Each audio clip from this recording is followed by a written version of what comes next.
Hello everybody. Today we are going to start with Negotiable Instrument Act 1881. आज के lecture में हम cover करेंगे introduction of negotiable instrument act 1881. We are also going to cover characteristics of negotiable instrument and promissory note. Early 14th century में negotiable instrument का introduction हो चुका था इंडिया में. बहुत सारे राजा महाराजा इसे यूज़ कर रहे थे. जब भी वो कोई व्यापार करते थे तो वो व्यापारियों को नेगोशिएबल इंस्ट्रूमेंट देते थे. अब नेगोशिएबल इंस्ट्रूमेंट होता क्या है, इसको समझने के लिए मैं आपको इसकी मीनिंग बताता हूँ. नेगोशिएबिलिटी मतलब होता है ट्रांसफरेबिलिटी और इंस्ट्रूमेंट का मतलब होता है डॉक्यूमेंट.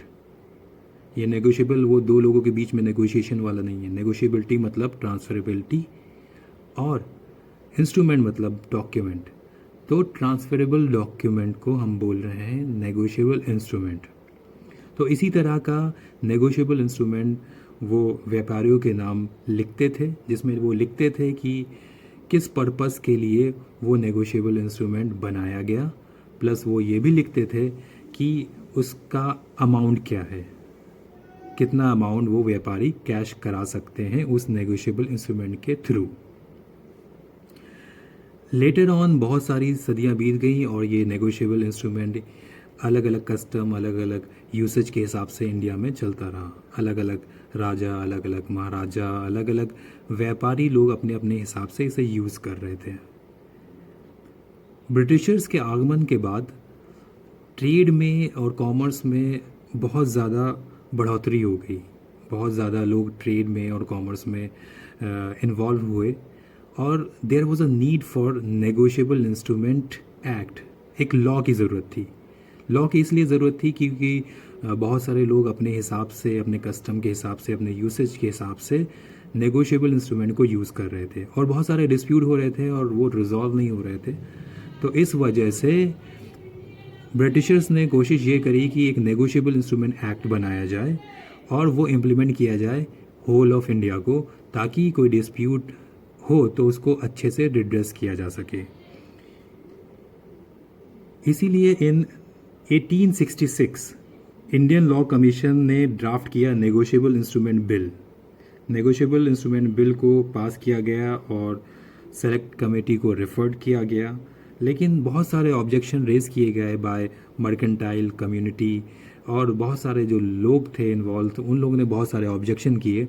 वो इस वजह से ऑब्जेक्शन किए क्योंकि वो लोग बहुत सेंचुरी से अपने ही कस्टम, अपने ही ट्रेडिशन के हिसाब से नेगोशिएबल इंस्ट्रूमेंट यूज़ कर रहे थे, जिसे वो हुंडी बोलते थे. अब ब्रिटिशर्स जो लॉ लेके आ रहे थे वो कहीं ना कहीं उनको दिक्कत लग रही थी कि ये हमारे जो कस्टम और यूसेज के अगेंस्ट हो रहा है या हो सकता है. तो फिर क्या हुआ कि बहुत सारे विवादों की वजह से नेगोशिएबल इंस्ट्रूमेंट बिल पास नहीं हुआ एंड इट वाज रीड्राफ्टेड इन 1877. ये आप समझ लिए कि पूरा 10 साल लग गया. फिर रीड्राफ्ट हुआ. रीड्राफ्ट होने के बाद bill received its assent on 9 December 1881. 77 में रीड्राफ्ट हुआ और 1881 में इसको असेंट मिली बिल को, and came into force on 1st March 1882 as the Negotiable Instrument Act 1881. ठीक है. तो अगर आपसे कोई क्वेश्चन करे कि when negotiable instrument came into force, so it came into force on 1st March 1882. Okay. Now we are going to discuss about Negotiable Instrument Act 1881 क्योंकि अब उसका आगमन हो चुका है.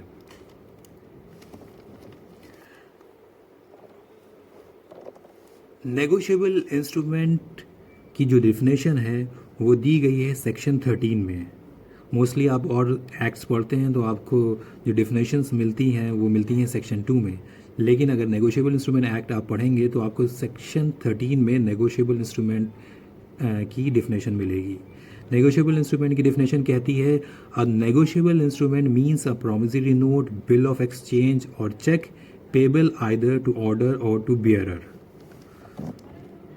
तो इसको अगर मैं आपको समझाऊं तो सिंपल सी बात है कि ये सीधे सीधे कह रहा है कि नेगोशिएबल इंस्ट्रूमेंट क्या है, अ promissory note, bill of exchange or check.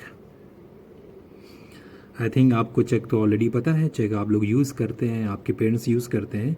हम बात करेंगे promissory note, bill of exchange or check की डिटेल में सेपरेटली। लेकिन यहाँ पे ये चीज़ क्लियर कर ली है कि ये तीन चीज़ें ही नेगोशिएबल इंस्ट्रूमेंट हैं एक्ट के अकॉर्डिंग।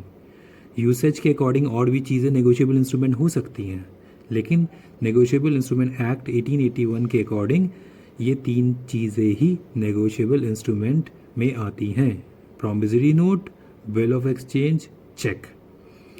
आगे जब हम वीडियो बनाएंगे और उसमें डिस्कस करेंगे तो आपको पता चलेगा कि प्रॉमिसरी नोट सेक्शन 4 में, बिल ऑफ एक्सचेंज सेक्शन 5 में और चेक सेक्शन 6 में डिफाइन किया गया है। तो अब बात करते हैं इस डिफिनेशन में आगे जो दो वर्ड यूज़ किए हैं, payable either to order or to bearer. अब ऑर्डर और बियरर को समझने के लिए मैं आपको एग्जांपल दे रहा हूँ। आप चेक का एग्जांपल ले लिए। अगर वो ऑर्डर इंस्ट्रूमेंट है, अगर आपने चेक ऑर्डर इंस्ट्रूमेंट बनाया है, तो मतलब ये है you are writing a particular person's name. आप किसी पर्सन का नाम लिख रहे हैं कि वो जो चेक है और जो अमाउंट लिखा है उस पर्टिकुलर पर्सन को मिले। लेकिन अगर वो बेयरर चेक है तो मतलब जो पर्सन होल्ड कर रहा है, जिसके पास वो चेक जा रहा है, वो उसको कैश करा सकता है। आई थिंक आपको क्लियर हो गया होगा कि ऑर्डर और बेयरर में डिफरेंस क्या है। तो अगर अब सिंपल टर्म में नेगोशिएबल इंस्ट्रूमेंट को डिफाइन किया जाए तो नेगोशिएबल इंस्ट्रूमेंट क्या है? अ पीस ऑफ पेपर है। Piece of paper which entitle a person a sum of money. वो इंटाइटल करता है, वो किसी को ओनर बनाता है अ सम ऑफ मनी, जो उसके ऊपर लिखा हुआ है कितना रुपए उसको मिलेंगे। और उस डॉक्यूमेंट की, उस पेपर की खासियत ये है कि it can be transferable from person to person. Person to person वो ट्रांसफ़र हो सकता है। कैसे ट्रांसफ़र हो सकता है? मेयर बाय डिलीवरी या फिर by endorsement and delivery. Endorsement and delivery वही है जो मैंने अभी आपको ऑर्डर में समझाया है कि आपने किसी का नाम लिखा है और फिर आपने उसको डिलीवर किया है। इंडोर्समेंट एक अलग चैप्टर है, वो उसकी मैं वीडियो बनाऊंगा, फिर आपको और बेटर समझ में आ जाएगा कि इंडोर्समेंट होता क्या है। तो हम बात करेंगे कैरेक्टरिस्टिक्स ऑफ नेगोशिएबल इंस्ट्रूमेंट। पहली कैरेक्टरिस्टिक नेगोशिएबल इंस्ट्रूमेंट की है कि it is freely transferable. Freely transferable, कोई रिस्ट्रिक्शन नहीं होगा ट्रांसफ़र ऑफ नेगोशिएबल इंस्ट्रूमेंट में। और ट्रांसफरेबिलिटी दो तरीके से हो सकती है, by delivery of negotiable instrument or by endorsement and delivery. Endorsement हम लोग और डिटेल में पढ़ेंगे, पूरा चैप्टर है इंडोर्समेंट का। Till now you have to understand it is freely transferable without any restriction. दूसरी कैरेक्टरिस्टिक है कि negotiable instrument is a written document and is considered as complete and effective only when it is duly signed। तो इस characteristic में simple चीज़ ये बताई जा रही है, ये कहा जा रहा है कि नेगोशिएबल इंस्ट्रूमेंट जो है वो साइन होने चाहिए, साइन बाय द मेकर और the drawer of the negotiable instrument, और रिटन फॉर्म में होना चाहिए। Oral promise is not sufficient. Written form में नेगोशिएबल इंस्ट्रूमेंट होना ज़रूरी है, क्योंकि इंस्ट्रूमेंट का मतलब ही आपको पता है कि डॉक्यूमेंट है, ठीक है। It must be in writing as it is an instrument. अब आते हैं नेक्स्ट कैरेक्टरिस्टिक पे, जहाँ पे लिखा है it is presumed by law that every negotiable instrument is made और ड्रॉन फॉर अ कंसिडरेशन। मतलब कि लॉ में ये प्रिज्यूम किया जाता है कि आप नेगोशिएबल इंस्ट्रूमेंट जो आप बना रहे हैं, ये आप किस लिए बना रहे हैं? Against the consideration. और कंसिडरेशन का मतलब ये है समथिंग इन रिटर्न। तो एग्जाम्पल से आपको और क्लियर हो जाएगा। सपोज़ ए कस्टमर है और बी सप्लायर है। ए जो कस्टमर है सप्लायर के पास जाता है, कहता है कि मुझे 5,000 रुपये के ये टॉयज़ दे दो, ठीक है। और ये 5,000 के जो टॉयज़ तुम दोगे, इसके अगेंस्ट मैं एक प्रॉमिसरी नोट लिख रहा हूँ, क्योंकि इस वक्त मेरे पास कैश नहीं है, तो मैं एक प्रॉमिसरी नोट लिख के दे रहा हूँ कि अगले 15 दिन के बाद मैं तुम्हें ये 5,000 रुपये दूंगा, ठीक है। वो उसे नेगोशिएबल इंस्ट्रूमेंट देता है और उसके बदले में टॉयज़ लेता है, ठीक है। तो यहाँ पे टॉयज़ क्या हो गया? कंसिडरेशन हो गया प्रॉमिसरी नोट के अगेंस्ट। अब हम बात करते हैं नेक्स्ट कैरेक्टरिस्टिक की, जिसमें ये कहा जाता है कि नेगोशिएबल इंस्ट्रूमेंट अगर आप गुड फेथ में लेते हैं तो you have a better title of that negotiable instrument.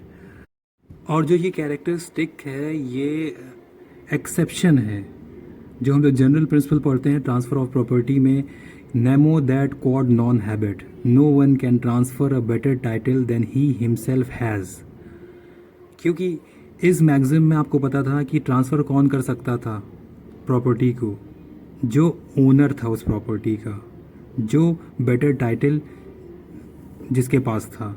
लेकिन नेगोशिएबल इंस्ट्रूमेंट में ये नहीं है। नेगोशिएबल इंस्ट्रूमेंट में ये है कि अगर कोई व्यक्ति नेगोशिएबल इंस्ट्रूमेंट को लेता है गुड फेथ में, उसको नहीं पता है कि ये चोरी किया हुआ है, ठीक है, तो भी he have a better title than he himself. इसका मैं एक एग्जांपल दे रहा हूँ एक केस से। ये केस है 1855 का, Raphael versus bank of England. इसमें हुआ क्या कि बैंक ऑफ इंग्लैंड से कुछ नोट जो है स्टोलन हुए एक रॉबरी में। बाद में बैंक ने डिस्ट्रीब्यूट किया कि पर्टिकुलर नंबर के, पर्टिकुलर सीरीज़ के जो नोट हैं ये चोरी हुए हैं। उसको पब्लिश कराया बहुत सारे मनी एक्सचेंजर्स को, और जो भी फाइनेंशियल इंस्टीट्यूशन से जुड़े हुए थे उनको सबको उसने सेंड करवाया। अब जो प्लांटिफ है इसमें, प्लांटिफ कौन है? Money exchanger. मनी चेंजर यहाँ पे है। मनी चेंजर आप समझ रहे हैं, एक्सचेंज जो करता है करेंसी, मनी एक्सचेंजर भी बोल सकते हैं आप उसको। वो पेरिस में है और उसने भी ये रिसीव करी है लिस्ट जिसमें लिखा हुआ है कौन कौन सी सीरीज़ के नोट चोरी हुए हैं। 12 महीने बाद एक आदमी आता है, उसके पास एक्सचेंज कराता है वही नोट, लेकिन प्लांटिफ जो मनी एक्सचेंजर है उसको याद नहीं कि ये कौन से नोट हैं, और उसके ध्यान में नहीं है कि हाँ ये चोरी किए हुए भी नोट हो सकते हैं। वो उन्हें एक्सचेंज कर देता है।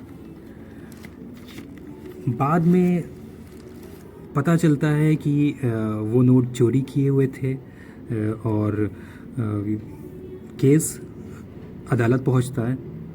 तो जजमेंट ये आता है कि plaintiff entitle to it's payment. Plaintiff ने जो चेंज किया है करेंसी नोट और जो पैसा लिया है, he is entitle to that payment because he has taken note in good faith. Good faith में लिया है, दो he acted negligently.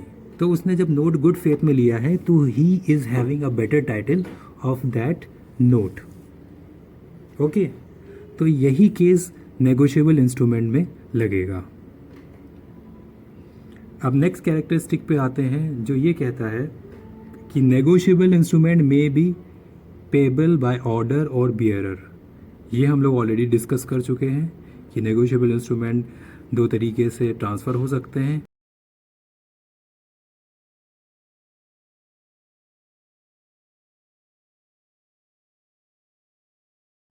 Thank you so much for watching this video, and I'm going to make some more video related to Negotiable Instrument Act. Thank you so much.